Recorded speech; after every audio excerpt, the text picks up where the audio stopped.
1993, all of a sudden the religious world of America was shocked by a meeting that was announced for Chicago.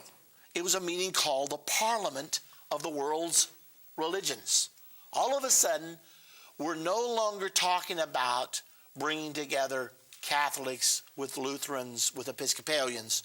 All of a sudden now we have Muslims, Hindus, we have Jews, Catholics, both Protestant and Catholic. We have all of these people coming together, and what so shocked me when I read the news release, the Wiccans were there. I didn't even know what a Wiccan was at the time.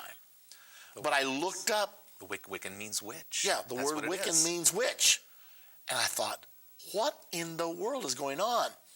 Catholics, Protestants, they're with Muslims who don't believe in Jesus Christ, Buddhists who do not believe in Jesus Christ, and on it goes. How in the world have we gotten so deluded to the point that we could come together and say we must develop a parliament of the world's religions? Well, that's what in fact happened in 1993. It was a shocker.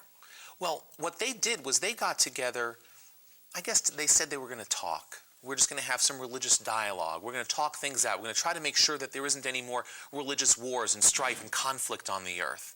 However, there was something a little bit more. There was something underlying. There was a real, a greater purpose to this meeting. It wasn't so much that we could, I mean, I don't have a problem sitting down with people from other faiths to talk things out, but the greater purpose in this was to actually find a way to bind the religions. And what was that? What was the commonality that they were looking for to bring all of these religions together? Well, they were looking for a set of core values, and this ended up being enunciated out of this Parliament of the World's Religions. There was actually a document that was crafted called the Global Ethic, the Global Belief System. And the chief author of this Global Ethic was an eminent Catholic theologian by the name of Hans Küng. And Mr. Hans Küng has since that time produced a book called A Global Ethic for the global politic and the global economic. As a matter of fact, we have the book here. It's an interesting book. And Hans Küng contends that without a global belief system, the internationalism, the globalization that is taking place in the political world and in the economic world will not work. It will ultimately fail. You have to have a commonality in your belief system.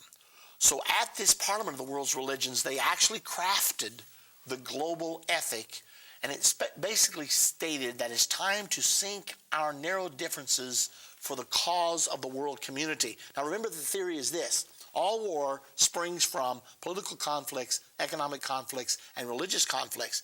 In this time, when we have enough nuclear weaponry to destroy all human, plant, and animal life off the earth 25 times over, that was back in the 60s. Today it would probably be 100 times over. We can no longer allow all of these conflicts to come up.